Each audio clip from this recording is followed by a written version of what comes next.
할렐루야. 예수 그리스도 이름으로 하나님 말씀 증거하겠습니다. 우리 다 같이 하나님 말씀 스가랴서 4장 6절에서 7절 말씀을 다 같이 찾겠습니다. 하나님 말씀 스가랴서 4장 6절 7절 말씀을 우리 같이 읽도록 하겠습니다. 6절 시작. 그가 내게 일러 가로되 여호와께서 스룹바벨에게 하신 말씀이 이러하니라. 만군의 여호와께서 말씀하시되 이는 힘으로 되지 아니하며 능으로 되지 아니하고 오직 나의 신으로 되느니라. 큰 산아 내가 무엇이냐? 내가 스룹바벨 앞에서 평지가 되리라. 그가 머릿돌을 내어 놓을 때에 무리가 외치기를 은총이 그에게 있을지어다 하리라 하셨고. 아멘. 오늘 이 시간은 오직 나의 신으로 되느니라 라는 제목으로 말씀을 전하겠습니다. 긴 연휴가 끝났습니다. 추석 연휴 잘 보내셨습니까? 네, 오늘이 또 연휴 마지막 날이죠. 날씨도 제법 추워졌습니다. 제가 어제 저녁을 먹고 산책을 이렇게 잠깐 하는데요. 동네 한 바퀴를 이렇게 도는데 시장 아주머니들이 하는 이야기를 들었습니다. 뭐냐면은 추석 끝나고 그렇게 아픈 사람이 많대요. 그래가지고 저 밑에 있는 세웅병원이 지금 미어 터진다고 합니다. 아주머니들이 서로 그런 얘기를 하면서 제가 지금 독감이 혹시 유행하나? 아니면 환절기라서 그런가? 이제 제가 그런 생각을 하면서 지나쳤는데요. 일교차가 크니까 우리 성도님들께서도 건강에 유의하시고 또 아프지 마시기를 바랍니다. 또 긴 연휴가 끝났습니다. 이제 또 일상을 회복하시기를 바랍니다. 10월은 우리가 더 건강해야 되는 달이죠. 왜 그렇습니까? 또 많은 일들이 있기 때문입니다. 세례식도 있고 영은 전도 대회도 있고 저는 또 영은의 강사로 또 나가야 되고요. 또 기도소도 다녀와야 되고 또 여러 번 또 총회 사역도 있습니다. 그리고 우리 교회 안에서 또 2년마다 한 번씩 있는 임원 선출도 올해 있고 뿐만이 아니라 신도의 책임자도 새로 뽑아야 되고 또 내년 계획도 새로 세우는 그런 많은 일들이 또 앞으로 있기 때문에 우리가 아프면 안 되겠죠? 그렇습니다. 이런 일들을 우리가 제대로 이렇게 하려면 우리 몸이 건강해야 합니다. 뿐만이 아니라 우리 마음도 또 우리 신앙도 이제 건강해야 되겠죠? 우리가 하나님을 섬길 때 우리가 하고자 하는 마음이 있어야 합니다. 그것이 건강한 마음이지요. 우리가 열의가 있어야 된다라는 것입니다. 그냥 해야 되는 일이니까 또 부득이 하는 것은 좋지 않은 것입니다. 그래서 내가 하고자 하는 마음을 가지고 내가 어떻게 이 일을 해야 될지, 내가 왜 이 일을 해야 되는지, 어떻게 더 잘할 수 있을까, 이런 마음을 가지고 우리가 한 마음이 되어서 우리가 하나님을 이렇게 섬겨야 합니다. 많은 일들이 있지 않습니까? 밥을 하는 일들도 있고 또 청소를 하는 일들도 있고 또 찬양을 하는 일들도 있고 많이 있습니다. 그러나 그런 모든 일들이 하나로 어우러져서 한 목표를 향해서 우리가 나아가야 합니다. 하나의 초점이 있어야 되는데요. 그 초점이 무엇일까요? 내가 밥을 하는 사람과 찬양을 하는 사람의 목표가 같아야 된다는 것입니다. 이 목표가 무엇일까요? 청소를 하는 사람과 밥을 하는 사람의 목표가 같아야 된다는 거예요. 무엇입니까? 우리 마태복음 28장을 보겠습니다. 우리가 어떤 일을 하든지 이것을 위해서 해야 합니다. 마태복음 28장 19절 20절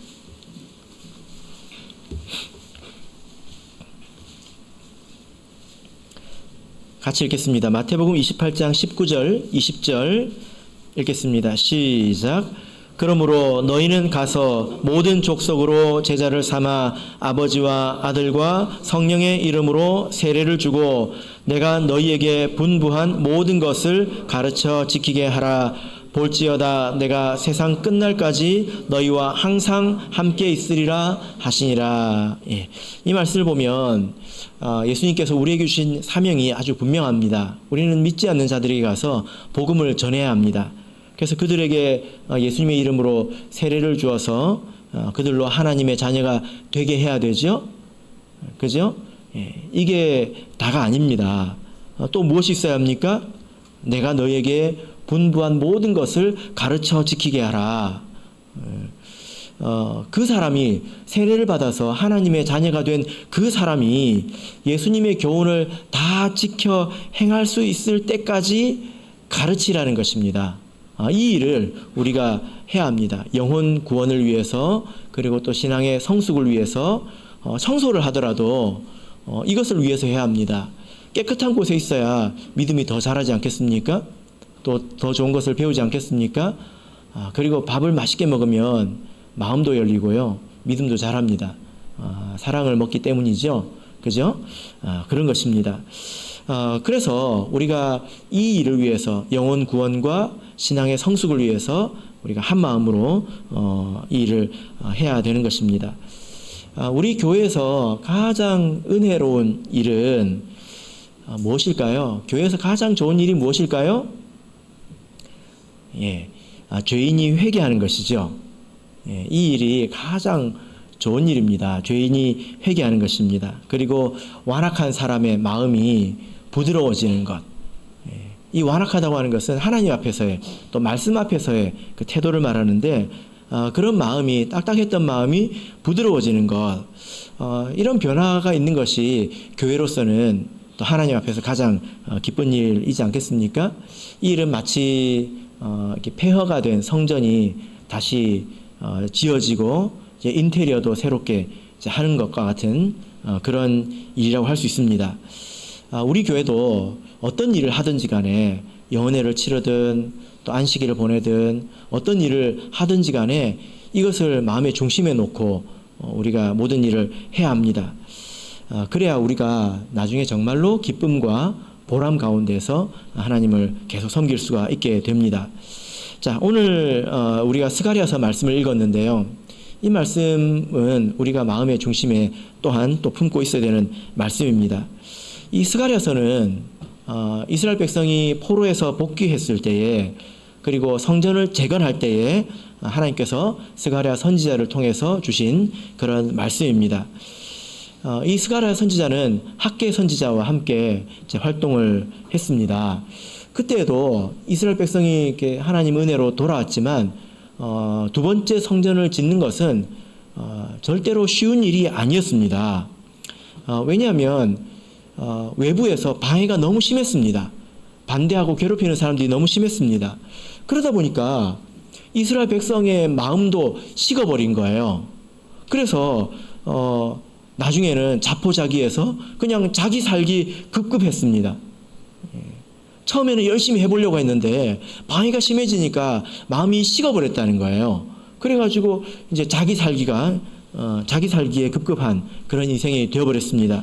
그래서 하나님께서 학개 선지자, 또 스가랴 선지자, 이런 사람들을 보내서 백성들을 책망하기도 하시고 또 격려하기도 하시고 이렇게 말씀을 주신 거죠. 우리 몇 장을 앞을 넘겨서 보시면 학개서 말씀이 있습니다. 학개서 1장 2절부터 6절까지 말씀을 보겠습니다. 학개서 1장 2절부터 6절 말씀을 보면 하나님께서 당시에 이스라엘 백성의 그 마음을 찢는 그런 말씀을 하셨는데요. 제가 읽겠습니다. 2절, 만군의 여호와가 말하여 이르노라. 이 백성이 말하기를 여호와의 전을 건축할 시기가 이르지 아니하였다 하느니라.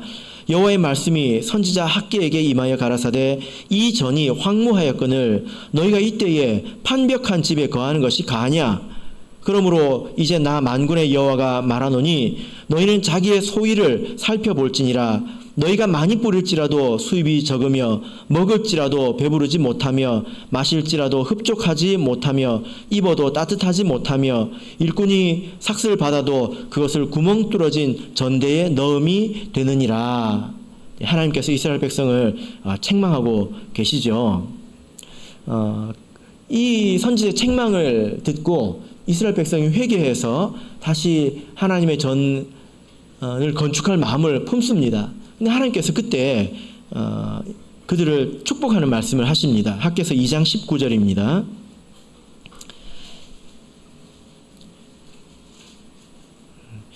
19절 곡식 종자가 오히려 창고에 있느냐 포도나무, 무화과나무, 석류나무, 감람나무의 열매가 맺지 못하였었느니라. 그러나 오늘부터는 내가 너희에게 복을 주리라. 너희가 지금까지 이래 왔었지만 이제 오늘부터는 내가 너희에게 복을 주겠다. 이렇게 말씀을 하고 있습니다. 그래서 하나님께서 선지자들을 통해서 책망도 하시고 또 격려도 하시면서 성전을 세워나가는 일을 하나님께서 하고 계신다라는 거죠. 이어서 이제 스가랴서가 나오는데요. 스가랴서는 이 학개서에 비해서는 조금 더 예언적인 그런 선지서입니다. 그래서 이 내용을 보면 두 번째 성전을 짓는 것뿐만이 아니라 말세의 두 번째 교회를 세우는 우리 말세 참교회 성도들에 대한 말씀까지도 이 말씀 가운데 있습니다. 이 또한 쉽지 않다라는 거죠. 그래서 우리 하나님의 백성들 또 하나님의 일꾼들 이런 일꾼들이 어떤 마음을 가지고 어떤 믿음을 가지고 이것을 해 나가야 될지에 대해서 하나님께서 이제 알려주고 계십니다. 스가랴서 4장 6절 말씀을 다시 한번 읽어보겠습니다. 스가랴서 4장 6절입니다. 자, 읽겠습니다. 시작. 그가 내게 일러 가로되 여호와께서 스룹바벨에게 하신 말씀이 이러하니라. 만군의 여호와께서 말씀하시되 이는 힘으로 되지 아니하며 능으로 되지 아니하고 오직 나의 신으로 되느니라. 예. 이것은 힘으로 되지 않는다 할 때 이것은 무엇을 말할까요? 성전을 짓는 것을 말합니다. 그죠? 예. 하나님의 성전을 짓는 것은 사람의 힘과 능력으로 되는 일이 결코 아닙니다. 세상을 보면 높은 건물들이 잘도 올라가지 않습니까? 얼마나 잘 올라가는지 몰라요. 어느새 가보면 높은 빌딩이 쭉 올라가 있습니다. 얼마나 잘 올라가는지 모릅니다. 그리고 수천 명, 수만 명 사람들이 잘도 모입니다. 어찌 그렇게 사람이 잘 모이는지 모릅니다. 제가 축구 경기를 보러 간 적이 있었는데요. 그 경기장이 3만 명이 모이는 3만 몇천 명이 모이는 경기장이었는데 꽉 찼더라고요.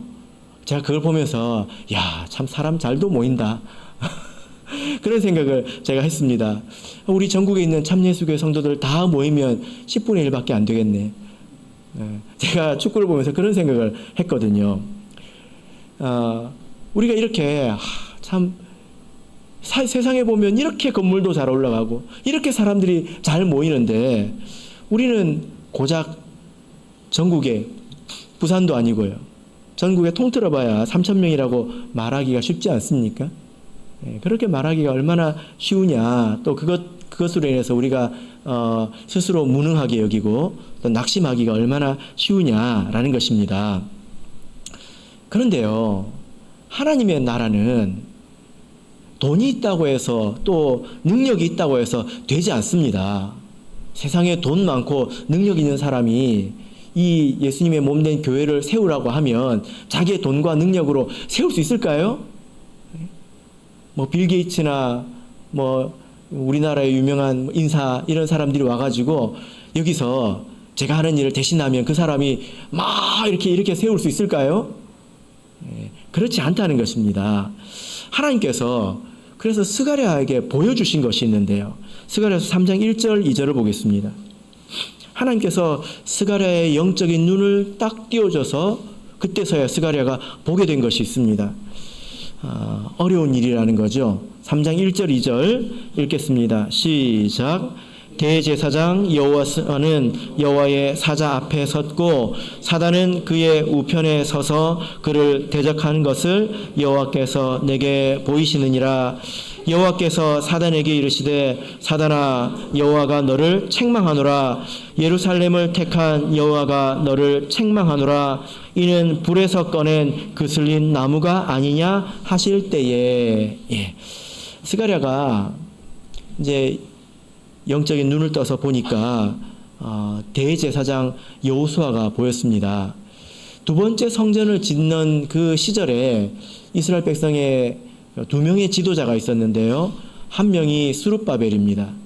이 사람은 왕과 같은 그런 역할을 했다면 대제사장 여호수아는 이제 대제사장으로서 백성을 같이 이끌어가던 두 명의 지도자였습니다. 그런데 보니까 사단이 그 옆에서 그를 대적하고 있다, 이렇게 말씀을 하고 있습니다. 하나님의 나라를 세워가는 그 일꾼 옆에 누가 있다는 것입니까?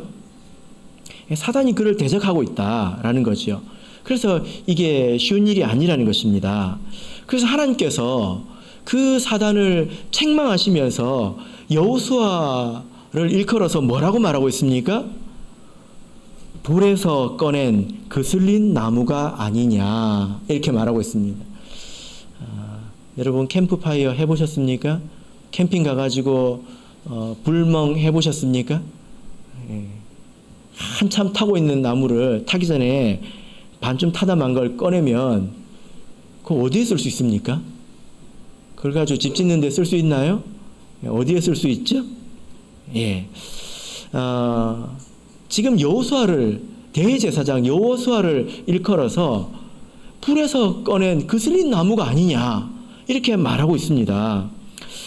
그래서 여호수아를 다시 보니까 그가 더러운 옷을 입고 있다, 불결한 옷을 입고 있다, 이렇게 말을 하고 있는데 그가 고생을 너무 많이 해가지고 옷이 더러워졌을까요? 그런 의미가 아니겠죠. 성전을 짓느라 고생을 해서 그런 것이 아닙니다. 4절을 보실까요? 이 더러운 옷의 의미가 무엇일까요? 4절을 읽겠습니다. 시작. 여호와께서 자기 앞에 선 자들에게 명하사 그 더러운 옷을 벗기라 하시고 또 여호수아에게 이르시되 내가 내 죄과를 제하여 버렸으니 내게 아름다운 옷을 입히리라 하시기로. 대제사장 여호수아에게 무엇이 있었습니까? 죄가 있었다는 것입니다. 여러분, 대제사장은 그래도 백성들 가운데서 가장 나은 사람이지 않습니까? 그런데 이 사람이 불에서 꺼낸 그슬린 나무 같았고요. 더러운 옷을 입고 있었다는 것입니다. 이 사람이 자기 자신조차도 지키지 못하는 이 사람이라면 이 사람이 무슨 하나님의 나라를 세우겠습니까? 하나님께서 그를 들어서 쓰실 뿐이지요. 그죠?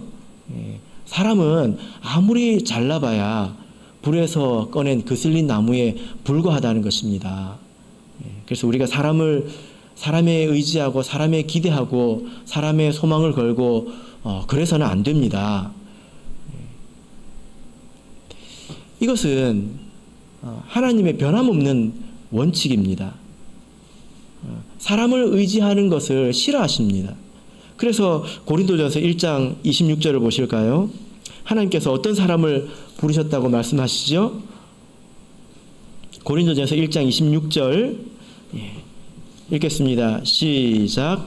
형제들아 너희를 부르심을 보라. 육체를 따라 지혜 있는 자가 많지 아니하며 능한 자가 많지 아니하며 문벌 좋은 자가 많지 아니하도다. 이런 사람이 많지 않다는 것입니다. 적다는 거죠. 없는 것은 아닙니다. 하나님께서 백성들을 이렇게 부르실 때 사람들을 이렇게 별로 훌륭하지 않은 사람들을 부르셨다는 것입니다. 그런 사람들을 통해서 하나님의 뜻을 이루어갑니다. 그 이유가 무엇입니까? 29절 읽겠습니다. 29절 읽겠습니다. 시작. 이는 아무 육체라도 하나님 앞에서 자랑하지 못하게 하려 하심이라. 하나님께서 싫어하시는 것이 저 사람 때문에 교회가 잘 된다, 저 사람 때문에 교회가 부흥한다, 그런 말을 듣기 싫어하신다는 거예요. 그래서 사람 때문에 이렇게 되었다 저렇게 되었다라는 것을 듣기 싫어하시기 때문에 하나님께서 이렇게 약한 사람들을 부르셨다는 것입니다. 심지어 바울도 그렇지 않습니까? 목사님, 바울은 그래도 대단한 사람 아니에요? 이렇게 말할 수 있지 않습니까? 바울 사도 훌륭하지요. 그런데 하나님께서 바울 사도에게 가시를 주셨습니다. 그래가지고 바울사도가 얼마나 괴로웠는지 작심하고 3번 기도를 했는데 하나님께서 그에게 응답하신 말씀은 네가 약할 때에 나의 능력이 네 안에서 온전해진다. 이렇게 말씀을 하셨습니다. 그래서 하나님께서는 사람의 힘과 능으로 되지 않게 하셨습니다. 만약에 그렇게 의지한다면 실망하게 하신다는 것입니다. 그러므로 우리가 사람을 의지하고 또 사람의 힘과 능력을 기대하는 그런 마음을 이제 버려야 되겠죠. 그런데요, 제가 지금까지 단 한 번도 나는 사람을 의지합니다. 나는 사람의 힘과 능력을 의지합니다. 라고 말하는 사람을 본 적이 없고요. 저도 그렇게 말해본 적이 없습니다. 여러분 혹시 그런 사람 만나보셨습니까? 우리 교회는 사람의 힘과 능력으로 되는 것입니다. 그런 사람 혹시 만나보신 적 있습니까? 저는 없어요. 아마 여러분들도 없으실 것 같습니다. 그럼 이 말씀은 누구 들으라고 주신 말씀일까요? 그래서 제가 곰곰이 생각해 보니까 말은 그렇게 하지만 실제로는 사람을 의지하고 사람에게 기대고 그러기가 참 쉽지 않나? 나부터도 그런 생각을 하게 됐습니다. 그래서 우리가 엄격하게 우리 자신을 돌아보고 정말 내가 사람을 의지하지 않고 하나님을 의지하고 있는가? 여기에 대해서 우리가 깊이 자기를 돌아봐야 하는 것입니다. 이후에 하나님께서 이 스가랴에게 한 가지 환상을 보여주시는데요. 스가랴서 4장을 한번 다시 보실까요? 자, 우리 화면 좀 켜주시기 바랍니다. 스가랴서 4장 2절 받으셨습니까? 스가랴서 4장 2절을 보겠습니다.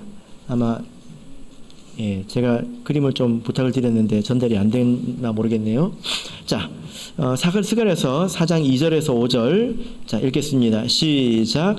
그가 내게 묻되 내가 무엇을 보느냐? 내가 대답하되 내가 보니 순금 등대가 있는데 그 꼭대기에 주발 같은 것이 있고 또 그 등대에 7 등잔이 있으며 그 등대 꼭대기 등잔에는 7 관이 있고 그 등대 곁에 2 감람나무가 있는데 하나는 그 주발 우편에 있고 하나는 그 좌편에 있나이다 하고 내게 말하는 천사에게 물어 가로되 내 주여 이것들이 무엇이니까?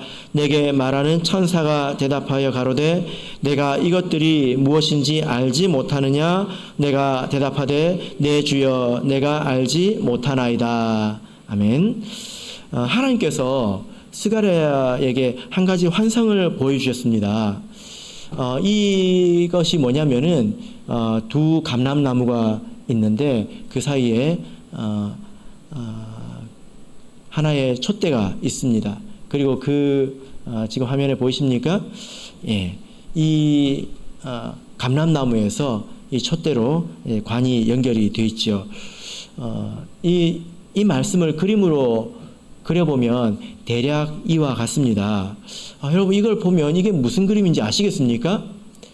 그래서 스가랴가 이제 천사가 와서 잠자는 것 같은 스가랴를 깨워서 이걸 봐라 해서 봤습니다. 그래서 스가랴가 천사에게 묻기를 이게 무엇입니까? 라고 물어봤습니다. 그러니까 천사가 너는 지금 이게 뭔지 모르냐? 제 대답을 했죠. 말씀을 했죠. 그러고 나니까 스가랴가 제가 잘 모르겠습니다. 이렇게 대답을 했습니다. 그때 6절부터 10절까지의 말씀을 천사가 하는데요. 오늘 우리가 본문에서 읽었던 그 내용입니다. 이것은 사람의 힘으로 되지 않고 사람의 능으로 되지 않는다. 이 말은 스가랴가 궁금해하는 게 아니잖아요. 스가랴는 지금 이게 뭔지 궁금해하는 거지 않습니까? 이게 뭐지? 근데 그리고 나서 스가랴에게 말씀을 합니다. 14절만 보시면 되겠습니다. 지금 이게 무엇을 말하는 것인가? 자, 14절 읽겠습니다. 시작. 가로되 이는 기름 발리온 자 둘이니 온 세상의 주 앞에 모셔 섰는 자니라 하더라. 예. 이 두 감람나무는 온전하게 되어서 스스로 등불을 밝히고 있는 그 성도를 지금 말하는 것입니다. 온전한 성도를 말하는 것입니다. 근데 그 두 성도가 어떻게 하고 있습니까? 서로 이제 연합하고 있지요. 그래서 두 감람나무가 하나의 촛대를 밝히고 있습니다. 이것이 온전함이지요. 성도가 온전하게 되어서 연합하고 있는 그 모습, 이것이 우리 성도가 마지막에 온전케 된 그런 모습입니다. 이것은 그것을 상징하는데요. 선지자는 이게 무엇인지 알지도 못했습니다. 보여줘도 알지도 못했습니다. 이것은 하나님의 최종적인 목표이거든요. 이리로 가겠다는 것입니다. 그런데 선지자는 그것을 보고도 알지도 못했습니다. 보고 알지도 못하는데 어떻게 이것을 이루어 갈 수 있겠습니까? 아무리 선지자라 하더라도 우리도 마찬가지입니다. 하나님께서 원하시는 것은 우리의 온전함인데 우리가 그것을 어떻게 이룰지, 우리가 어떤 방식으로 변해야 돼갈지 그것을 아는 사람이 있을까요? 아는 사람이 없다는 것입니다. 그래서 하나님께서 교회를 완성해 나가시는 것, 이것은 오직 하나님의 영으로 되는 일이다. 사람의 힘과 능이 아니라 영으로 되는 일이다 라는 것입니다. 그래서 우리가 성령을 깊이 의지해야 한다는 것입니다. 우리가 만약에 정말로 하나님의 뜻을 이루고자 하는 마음을 가지고 또 책임감을 가지고 동참하는 마음을 가지고 있다면 우리 이 말씀을 의지하게 됩니다. 제가 예전에 처음 목회를 나왔을 때 이제 여러 교회를 다니면서 이렇게 보지 않습니까? 또 여러 이야기들을 이렇게 듣잖아요. 그러면 왜 저게 안 되지? 왜 저걸 그냥 놔두지? 이런 생각이 들었습니다. 제 생각에는 가가지고 몇 마디 하면 될 것 같은데 왜 저게 안 되지? 이런 생각이 들었어요. 마치 이런 것과 같습니다. 오이도 목사님이 탁구를 잘 치시거든요. 선출입니다. 선출이 뭔지 아십니까? 선수 출신이잖아요. 이제 배는 나오시고 또 무릎을 다치셔가지고 잘 못 움직이셔도 잘 치시거든요. 그래서 다른 사람하고 치는 걸 보면 왜 저거 못 이기지? 그런 생각이 듭니다. 그래서 서로 한번 해보고 싶어 해요. 오이도 목사님이 탁구를 잘 안 쳐주십니다. 그래가지고 왜 저걸 못 이기지? 해가지고 제가 한번 해볼게요. 가서 한번 했는데요. 아주 그냥 박살이 났습니다. 박살이라는 표현이 모자랄 정도로 처참하게. 예. 제가 시간이 지나고 보니까 이게 참 어려운 일이구나. 이걸 제가 더 많이 알게 됩니다. 사람 한 명 바로 세우고 사람 한 명 바로 깨우는 것이 태산 같은 일이구나. 이게 내가 할 수 있는 일이 아니구나. 이걸 알게 됩니다. 여러분 그걸 아십니까? 예. 가끔 이제 제가 뭘 좀 할 줄 아는 것처럼 가만히 앉아 있는 거는요, 할 줄 모른다는 것을 티를 안 내려고 가만히 앉아 있는 겁니다. 제가 얼마나 연약하냐면 자는 사람 하나 제가 못 깨우잖아요. 자는 걸 제가 그렇게 싫어하는데 자는 것 하나 제가 못 깨우지 않습니까? 근데 제가 뭘 하겠습니까? 이런 것을 여러분 공감하실지 모르겠습니다. 가끔 보면 제가 공감할 때가 있는데 몇몇 분이 자기 자녀의 신앙으로 인해서 되게 힘들어하실 때가 있습니다. 그분들은 무기력하다는 게 뭔지 아실 것 같아요. 사실 저도 마찬가지입니다. 제가 성도들에 대해서 할 말이 없어가지고 말을 안 하고 있는 게 아니라 방법을 모르기 때문에 말을 못하고 있는 거죠. 뭐라도 할 수 있으면 해야 되지 않겠습니까? 그래서 이것은 제가 할 수 있는 일이 아니라는 거예요. 그러니까 하나님께서 주신 기회에 따라서 말씀을 전하고 또 기도하고 하나님을 의지하는 것 빼고는 답이 없는 것입니다. 그래서 우리가 이것은 사람의 힘과 능력으로 되는 것이 아니라 나의 능으로 되는 것이다. 나의 영으로 되는 것이다. 이 말씀을 우리가 믿고 의지해야 되는 것입니다. 그런데 우리가 믿음을 가져보자면요, 가질 수 있습니다. 하나님께서 정말 사람을 고치시기로 작정하신다면 사실 아무것도 아니지 않습니까? 그죠? 예. 재밌는 이야기 하나 해드릴까요?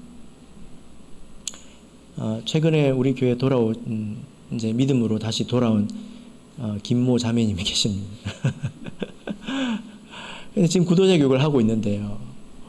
예. 제가 한 일이 아무것도 없습니다. 그냥 어느 날 왔습니다. 아무것도 없어요. 그냥 어느 날 오셨습니다. 그런데 얼마나 간절해져서 오셨는지 모르겠습니다.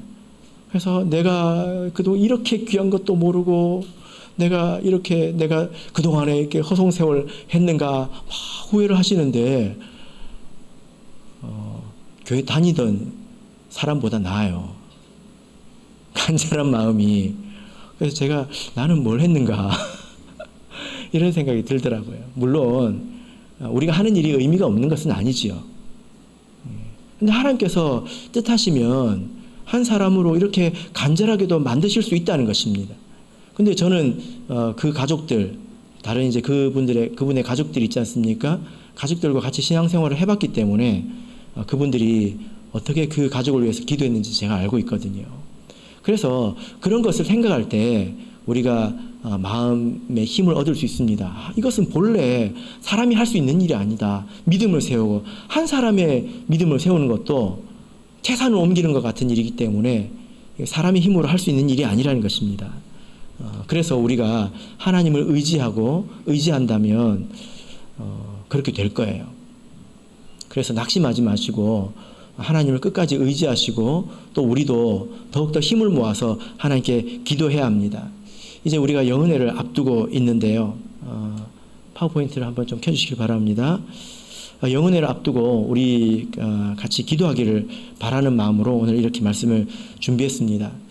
우리가 영은혜를 매번 이제 치르는데요. 그냥 때 되면 하고 좀 낯선 목자님이 와서 말씀을 전하고 그러면 영은혜를 우리가 할 필요가 없습니다. 이것은 우리 성령 충만을 위한 특별한 기회이고 영혼 구원을 위해서 하나님께서 특별하게 문을 열어주신 것이라고 생각을 하고 우리가 열심히 기도해야 합니다. 그럴 때 의미가 있지 그렇지 않습니까? 그래서 우리가 그렇게 하나님의 그 은혜를 얻는 시간이 되기 위해서 우리가 더욱더 하나님을 의지해야 되는 것입니다. 그래서 그동안에 우리가 어떻게 기도를 했냐면 영은혜를 3주 앞두고 2주간은 집에서 정시 기도를 했습니다. 그리고 마지막 한 주는 교회에 와서 이제 평일 저녁에 같이 기도를 했는데요. 좀 더 많은 성도님들께서 같이 기도할 수 없을까? 이제 이런 고민 끝에 이렇게 하기로 했습니다. 이제 오늘 이제 시작하는 거죠.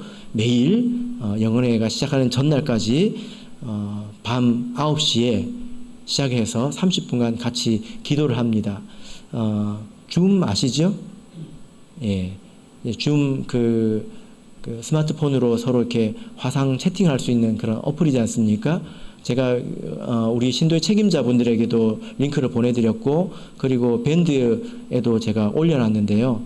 그 시간에 딱 들어오시면 거기서 우리가 만날 수 있습니다. 물론 직접 만나는 것은 아니지만 그러나 거기서 같이 우리 기도 소리를 들으면서 같이 기도할 수가 있습니다. 그렇게 같이 기도하도록 하겠습니다. 이제 달력 표시가 있는데요. 예배가 있는 날에는 우리가 이곳에서 예배를 드리고 같이 기도하고, 나머지 저녁 예배가 있는 날은 그렇게 하고요. 나머지 날은 같이 모여서 주매에서 모여서 같이 기도를 하도록 하겠습니다. 꼭 기억하시고 참여해 주시기 바랍니다. 되도록 많은 성도님들께서 참여하시도록 이렇게 그 생각을 한 것이기 때문에 많이 참여를 해 주시길 바랍니다. 우리가 같이 기도해야 될 제목을 제가 4가지를 적었는데요. 첫 번째는 성령 충만입니다. 성령의 감동, 성령의 충만이 있어야 사람의 마음이 부드러워지고 고집이 꺾이지요. 그죠? 우리에게 아주 오래 묵은 무지가 있고, 그리고 고집이 있습니다. 여러분 그런 거 아십니까? 우리 안에 아주 오래 묵은 그런 고집 덩어리가 있다고요. 고집스러운 모습이 있다고요. 그리고 알면서도 고치지 않는 그런 완악함이 있다고요. 어떻게 하면 좋겠습니까? 때릴 수는 없잖아요. 그죠? 성령의 충만이 있다면 그런 것들이 다 부드러워져서 하나님 앞에서 좋은 마음을 가지게 될 것입니다. 그렇게 되면 회개하겠지요. 이것이 우리가 하나님께 구하는 것입니다. 그리고 두 번째는 영혼 구원입니다. 그래서 기도하실 때에 막연히 기도하지 마시고 우리 부산교회에, 그리고 내가 아는 다른 성도들의 신앙의 연약한 점, 그리고 나를 포함해서 성령의 감화 감동으로 우리가 이런 것들을 극복해내고 이겨낼 수 있도록 기도하시고, 그리고 내가 우리 신도에서 전도하고자 하는 사람들 있지 않습니까? 그런 사람들, 그리고 우리 교회 잃은 양들, 이런 사람들을 한 명 한 명 생각하시면서 기도를 하신다면 이 30분이 결코 긴 시간은 아닐 것입니다. 그리고 이번 영은혜 때 오시는 우리 김한길 목자님을 위해서 세 번째로 같이 기도합니다. 하나님께서 지혜와 능력과 또 건강을 허락해 주시기를 같이 기도하겠습니다. 그리고 우리가 이런 일을 행할 때에 모든 성도가 힘을 합해서 기쁨 안에서 이것을 할 수 있어야 합니다. 우리가 잘하려고 하다 보면 그것 때문에 도리어 분쟁이 생기고 또 다툼이 생기고 그러기도 하잖아요. 그죠? 그럴 필요가 없습니다. 우리가 이 일을 할 때 정말 서로가 서로를 사랑하고 아끼는 마음으로 기쁨 안에서 수고하고 헌신할 수 있도록 우리가 서로를 위해서 기도하는 것이 네 번째 기도 제목이 되겠습니다. 그래서 우리가 이 성령의 능력에 의지해서 우리 교회에서 무너진 부분이 한 부분씩 세워져 나가고, 그리고 한 부분이 더 아름다워져 갈 수 있도록 우리가 같이 기도해야 되겠습니다. 그래서 우리 앞으로도 우리가 하나님을 섬겨 나갈 때에 이게 사람의 능력이나 또 말이나 지혜로 되는 것이 아니라 정말로 교회는 성령의 능력으로 세워져 가는구나 라는 것을 모두가 공감할 수 있도록 진짜 영원히 함께 계시는 우리 하나님의 능력으로 이것이 세워져 나가는구나. 그런다면 아무리 완악한 사람이 와도 우리가 마음의 힘을 얻을 것입니다. 그런 믿음이 또한 세워질 수 있도록 우리 같이 기도해 나가기를 바랍니다. 우리 같이 기도하도록 하겠습니다. 지금 41분인데요. 9시 정각까지 20분간 같이 기도하도록 하겠습니다. 기도 제목을 생각하시면서 또 우리 교회가 성령을 의지할 줄 아는 그런 교회가 되어갈 수 있도록, 그리고 우리 교회에 또 아프신 분들도 많이 있습니다. 그분들을 생각하시면서 우리 하나님 앞에 같이 간절히 간구하도록 하겠습니다.